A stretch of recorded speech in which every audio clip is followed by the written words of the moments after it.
This is our second session strictly about the CRC itself. We're going to be following the same format as the earlier session on Evergraze. And I think what really made that session work was how engaged the panellists got, how excited they were about it, but also how great your questions were. So do make sure you keep them coming. And I've just got one correction to make. I was doing a little bit of forecasting where I said where Kate Sargent was from. She is actually from DEPI, and DEPI were the lead organisation and our ongoing partners in Evergraze. So heading to New Zealand, but still very much with DEPI. So apologies for that little bit of crystal ball gazing that erred really badly. This session is about EverCrop. So we're looking at the other, not Evergraze, the more mature one, EverCrop, the one that's more about more diverse, lower rainfalls and where you've got cropping as well as livestock. We're going to hear all about it in the video right now, and then we'll get our panellists up here. So join me in enjoying the video about CRC's farming system, EverCrop. Thank you.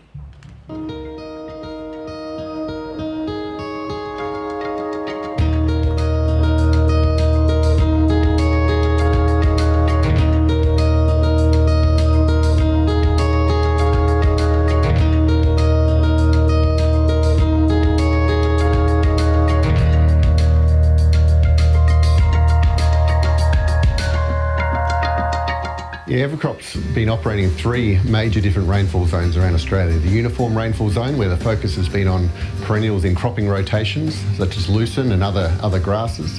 In the medium rainfall zone, we've looked at integrating perennials into a cropping system on erosion-prone soils. And that's looking at how subtropical grasses can be grown with cropping in the same year. And in the low rainfall zone, we've looked at what options there might be for marginal soils that cropping farmers find risky and often unprofitable, and how can perennials such as shrubs and possibly grasses come into those zones and provide a better feed base for land that otherwise wouldn't be highly profitable for cropping. Well, risk management's a big part of what Australian farmers do in their mixed farming systems, and even though cropping's a dominant part of the farm income, livestock's important to these mixed farming businesses, and perennials have the opportunity to improve the feed base, to improve the risk management within that livestock enterprise as well. And that's really what we're focused on in EverCrop. We've got a mixed farming enterprise in the low rainfall farming area, and we've got an annual rainfall of 250 mil and a growing season rainfall of 160 mil. In the low rainfall zone, a big research outcome has been looking at the potential fit for a range of perennials, not just shrubs, but also introducing a potential role for grasses on sandier soils, and also looking a lot at what the difference performance might be across a range of soils, because that's not necessarily something that's been looked at heavily in terms of something like shrub growth. During the winter months, you've got the balance between the shrubs being a medicine and the rest of whatever the plantation is, whether it's cereals or grasses, being the food source, and in the summertime the perennials become the food source and the stubble becomes the medicine and a bulk. So trying to get all of the elements together is really, really important, and that's where the science comes in. We need the science to help us produce this package that can be then not just on my property, but can be expanded to other properties in the district and state and country for that matter.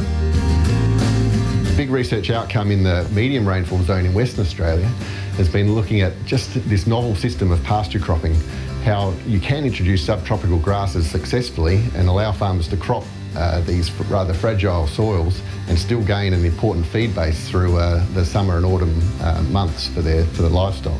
We introduced the perennial grasses in this paddock to try and get some more production out of the paddock. We tried putting a lupin crop into them to boost up some of the nutrients in the soil, and the lupin crop went so well that we decided to try wheat on lupins in the perennials to see how that would go. Perennials in this northern wheat belt area, they've given us the ability to go and crop paddocks which are at high risk of wind erosion. A paddock like this produces poor quality feed.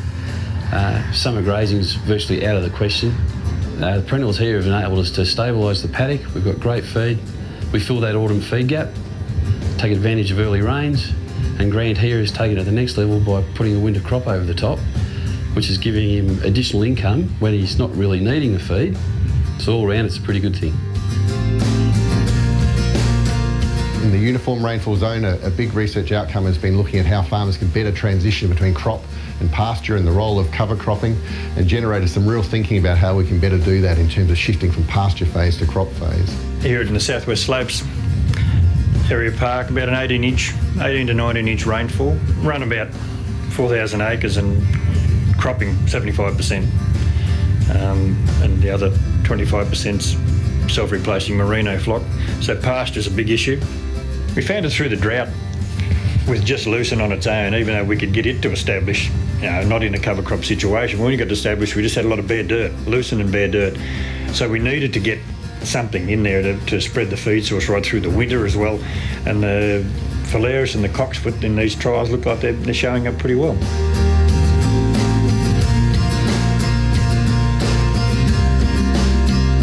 GRDC have been funders of EverCrop through the CRC phase, and now they've picked it up to continue on after the CRC. So the next phase is continuing on, and the big opportunity now is to move from these regions where we've been focused and look at how far we can push these things into different regions, and using some of the tools that have been developed through EverCrop to analyse what the best fit might be in a whole range of new regions.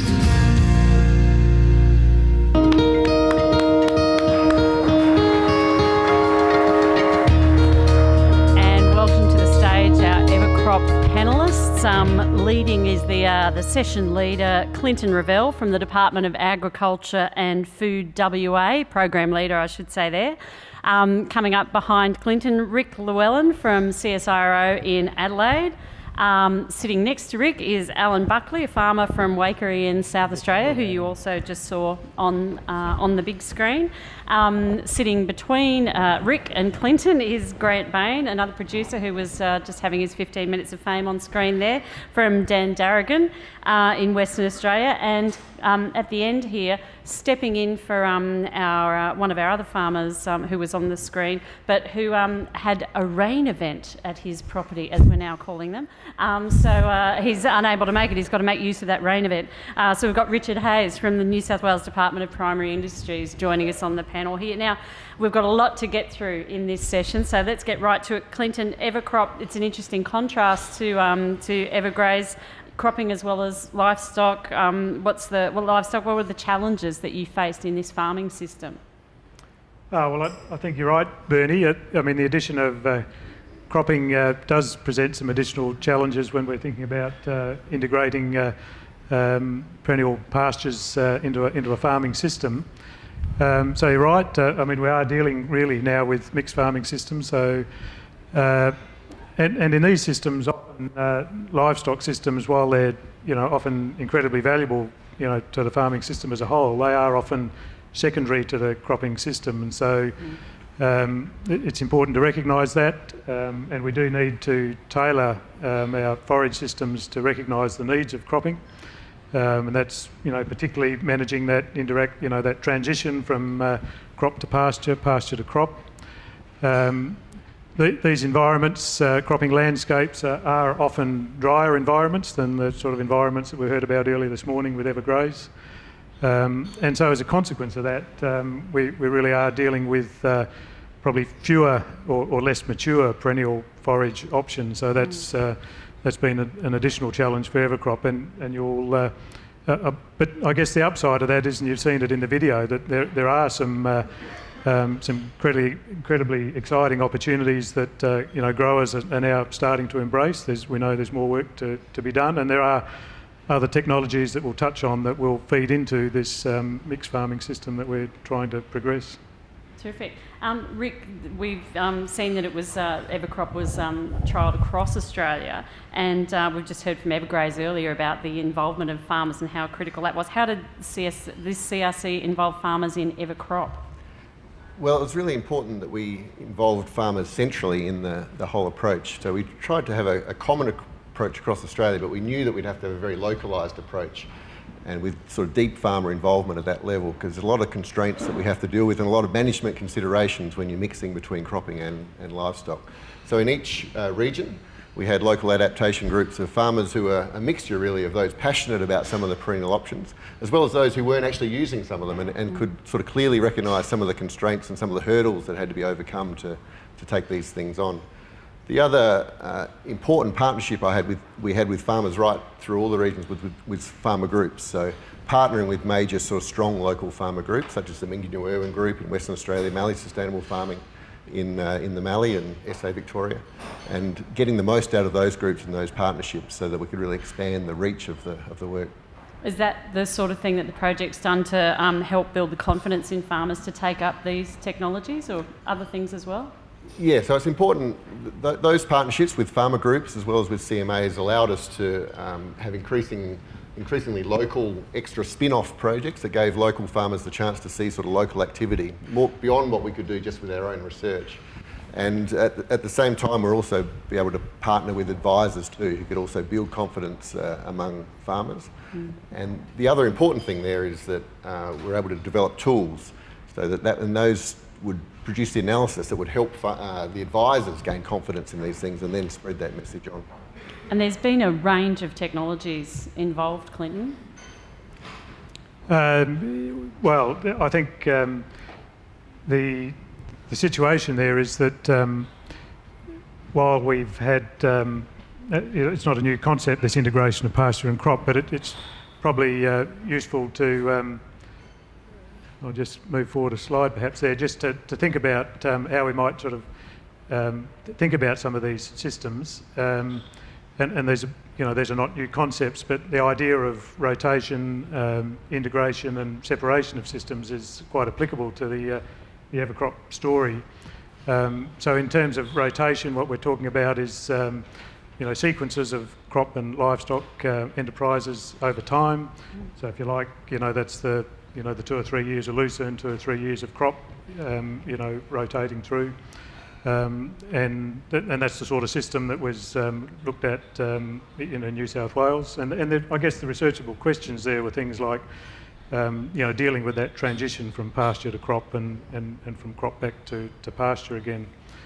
One of the other systems that we can think about is where we actually have the sort of simultaneous use of resources with both, crop and livestock systems together. And that's really that pasture cropping story where we've got the winter cereal crop oversown into tropical grasses.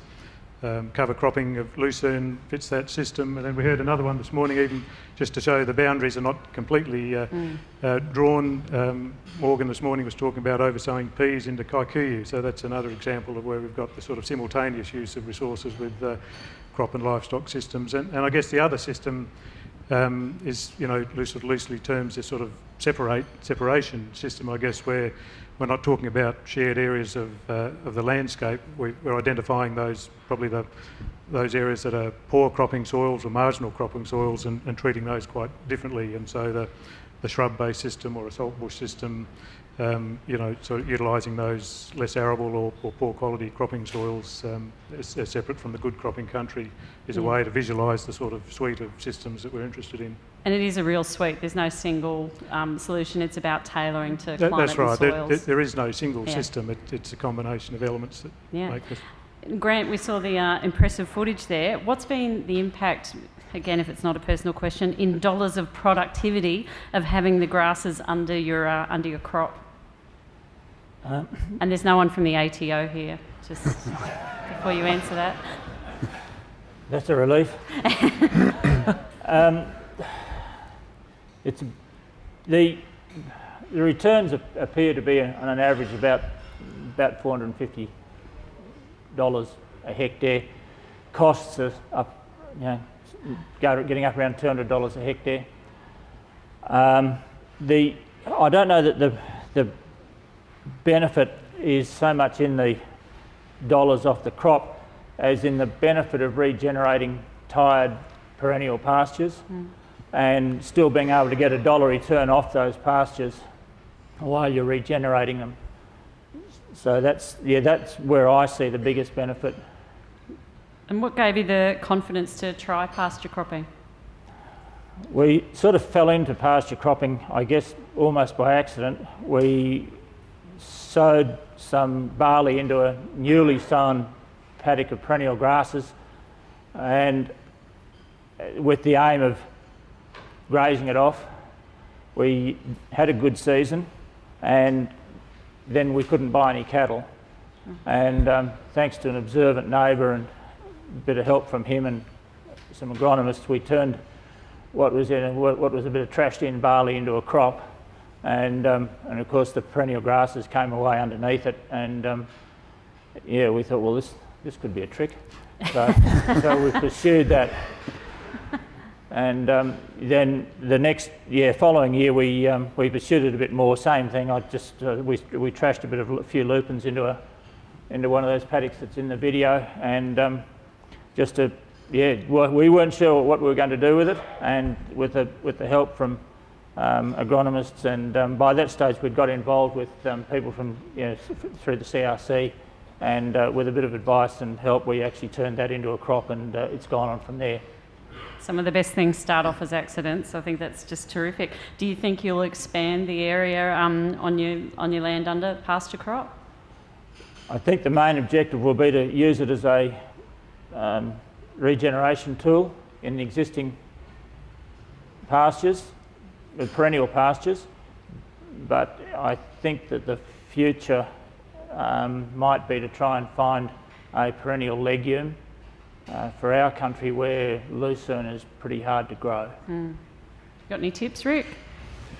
Well, we're looking at the CRC's looked at a range of new plant options beyond lucerne, as well as doing a lot of work on lucerne as well. So there are some in the pipeline that you'll hear about later. Yeah, we might have a little wander outside, Grant, and see if any of those will do the trick for you. I don't know. Grant, just in terms of, I hate this phrase, but it's written here, key learnings for your farm. In the old day, we used to call them lessons. What are some of the things you've really learnt for your farm from this whole practice? I think I probably have a bit of trouble putting my finger on any one. The whole thing's been a pretty steep learning curve for me, because I've come from a stock background, and I've learned how to drive a tractor.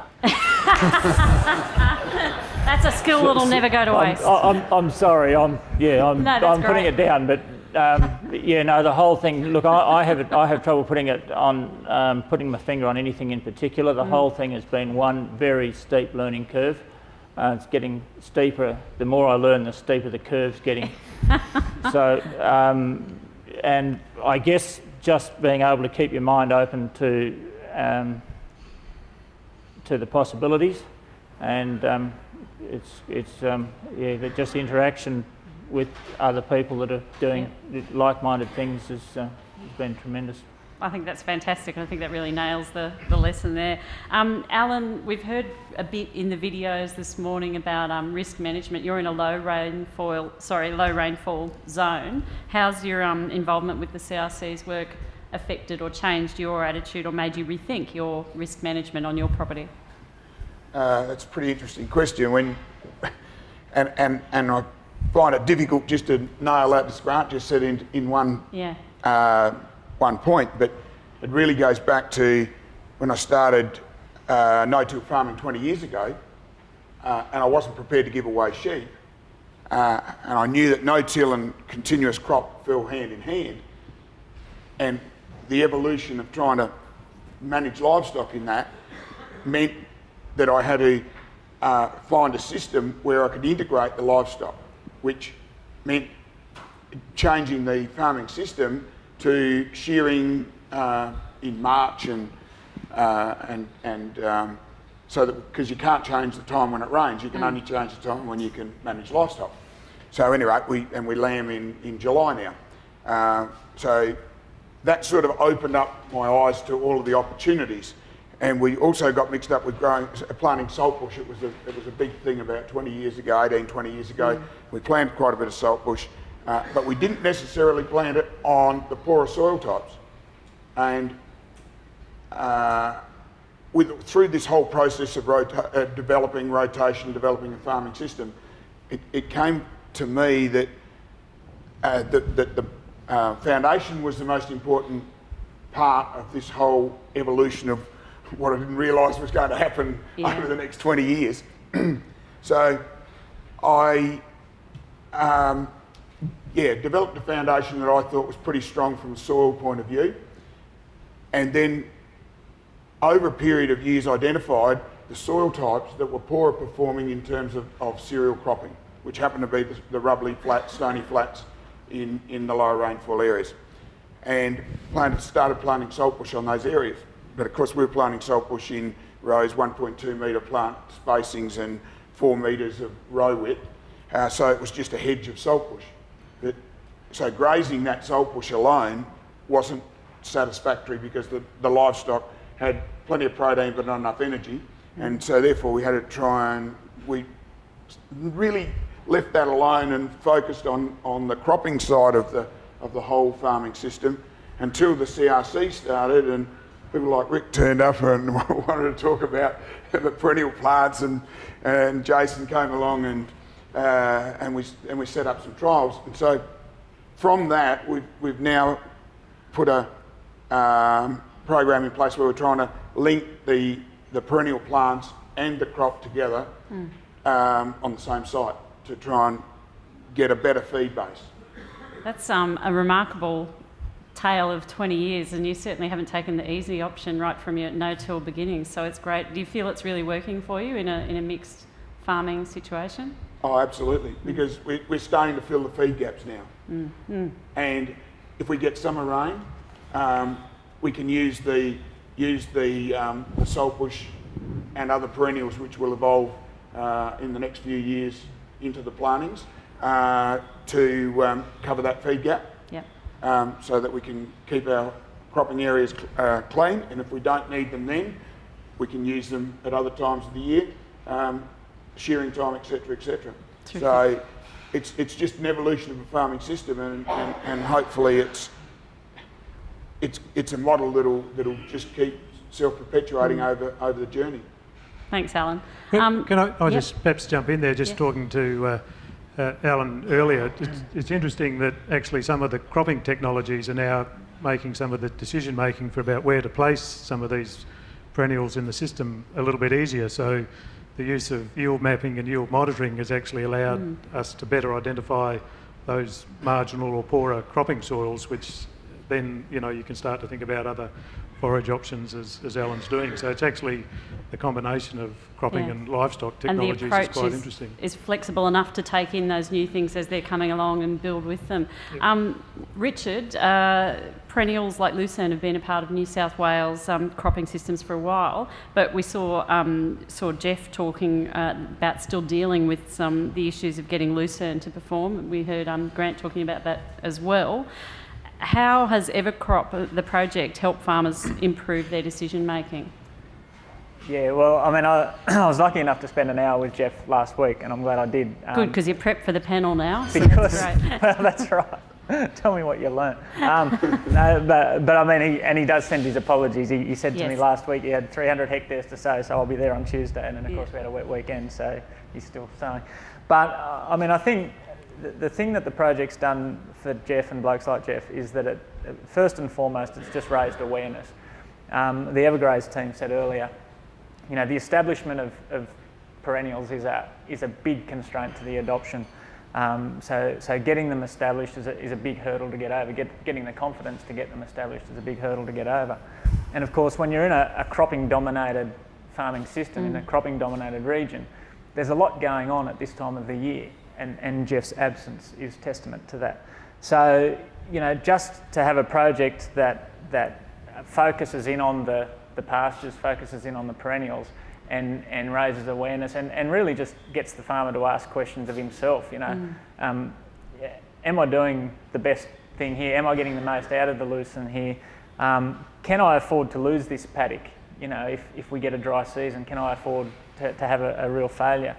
And they were the questions that we were asking the farmers, and I think just us asking those questions was of value to Jeff. And of course, as we've gone on in the project and we've run our trials and we're now far enough down the track that we can analyse some of our earlier results, and now we're starting to get some new little rules that we can throw at the farmers and so that they can tweak their system and improve the reliability. Like what sorts of things?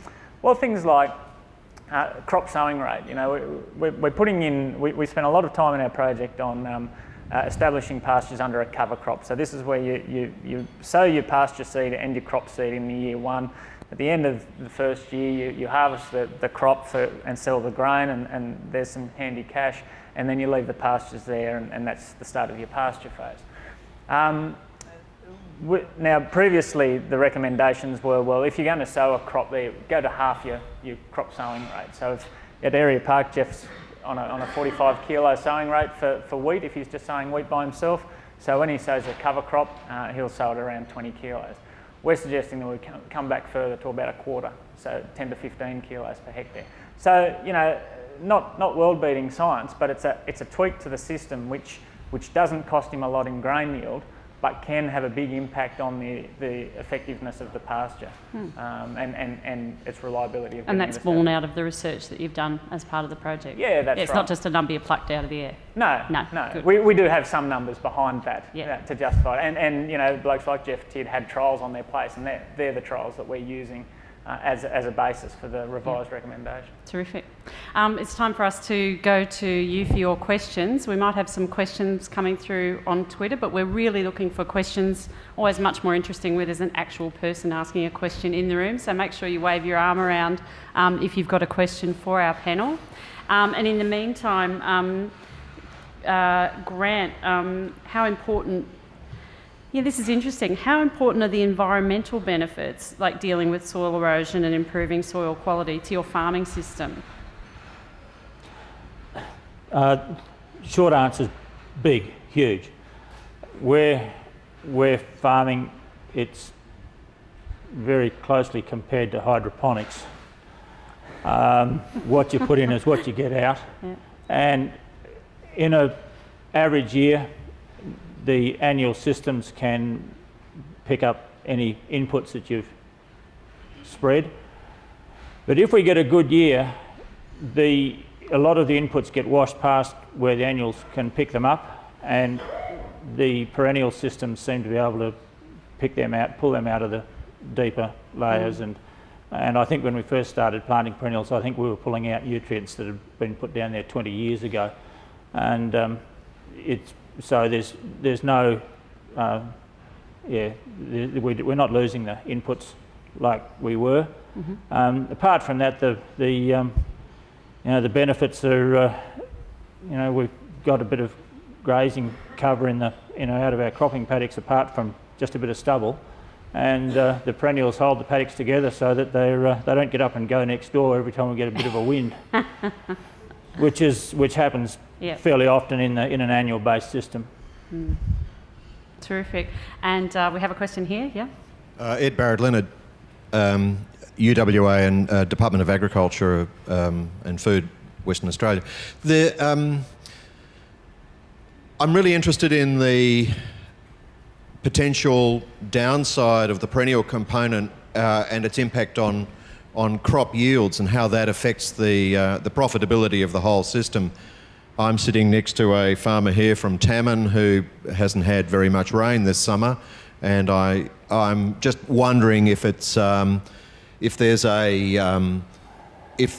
is a system that really does need some summer rain to make the whole thing drive. Is it are the downsides, as the rainfall falls off, are the downsides to the cropping phase so great that it ceases to be profitable? Thank you. I'll try. I guess Tamman and where I'm from are two totally different soil types, so I can't give you a definitive answer. Where we are, I've had two crops, one after the other, in similar paddocks, identical paddocks side by side. The first year we put lupins into a perennial paddock, and the district average was going about a tonne. It wasn't a very good year. The issue that year had been that we'd got our crops established and then we ran out of moisture. The paddock that we had in perennials, the lupins actually survived better in the perennials than they did in the annual system. The district average was, say a tonne, which is pathetic. My one little paddock did a tonne and a half. The following year, the identical paddock next door, the district average was more like 2 tonne, but we had a dry spell when we were trying to get our crops established, and I still only went 1.5 tonne.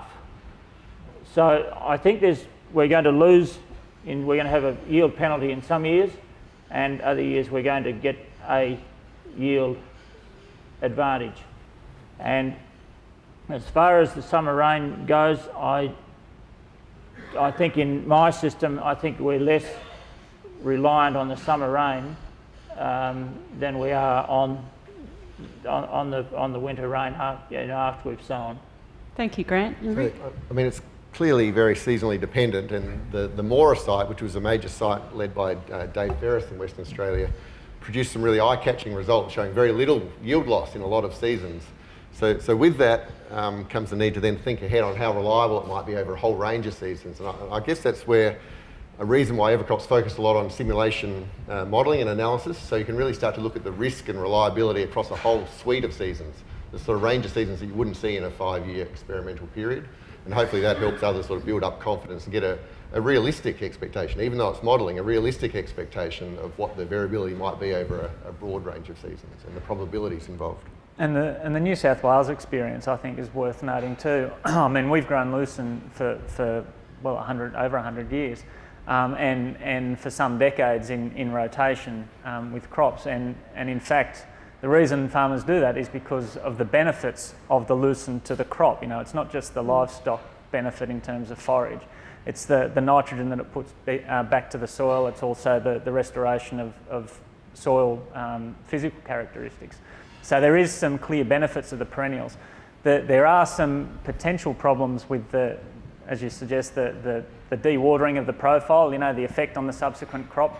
But I think certainly in our context that can be managed, and we suggest you know, an early removal of the lucerne phase before you come back into a crop. So if you've got that sprayed out by September, gee whiz, in most years you should be pretty right.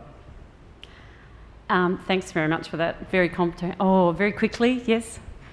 Okay, am I on? Yep. Yep.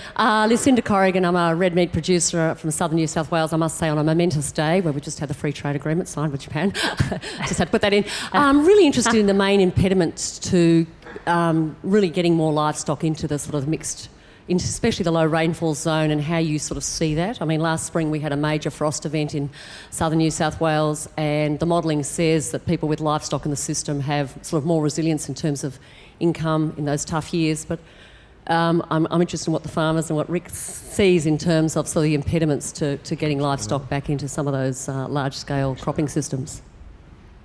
We don't have much time, so just, brief answers. Yeah, I mean, there are a lot of impediments. So in the low rainfall zone where Alan's from, it's around 60 to 70% of farmers have a substantial number of sheep, so there's obvious impediments. And there's a lot of labour and advisory support, a whole range of factors limiting things in that region. And it's the balance of management's a big issue. And I guess that's why we've relied a lot on farmer input, because anything that we're suggesting needs to be simple and easily implemented to fit around cropping systems. And I think that's really is the key. You can't be aiming for just the high performing options if there are major management demands. And I think that's the real challenge for developing options for this system. Has he got it right, Alan, or do you need to add something? Oh, he's got it pretty right. Yeah. Good job. He knows pretty well now. Taught him well. 20 years. Good job. That's what cooperation's all about. But basically every farm is different, Yep. and there can be a frost here and a frost not the next door neighbour, and it's trying to have a balance of stored fodder, Yep. perennial shrub fodder, stubble fodder, whatever, to try and keep the balance right so that in whatever situation arises, you've got it covered. Spreading your risks. Yeah, spread it. And Clinton, just finally and very quickly, where's the CRC headed? And is there, the future crop itself, will there be other CRC technologies that can fit into the framework? Well, as I mentioned earlier, and I think, is that last slide going to work? Yes, there's a suite of other projects at various stages of development, I guess, and I guess that's the key point here, that potentially have a fit in mixed pasture livestock and crop livestock systems. We've heard a little bit about the perennial grass development. That's sort of a technology that'll sort of come into play over the next couple of years. you'll hear more a little bit later during the day of products like the perennial forage legume Tadera, which we think is potentially going to fit into crop livestock systems in a rotational sense. And even if we think a bit further down the track, might be 15, 20 years, the CRC's actually done some very interesting work in developing the case for a perennial grain crop. So, right, so the just if if the x-axis there is maybe 15 or 20 years, the perennial grasses might come in with the GRDC. On the left-hand side, you'll see stuff over the next couple of years. Great. The stuff on the right, it'll be another 10, 15 years to see them develop, but all have a very strong fit for filling some of these gaps in crop livestock systems. Terrific, and please join me in thanking our panellists for EverCrop.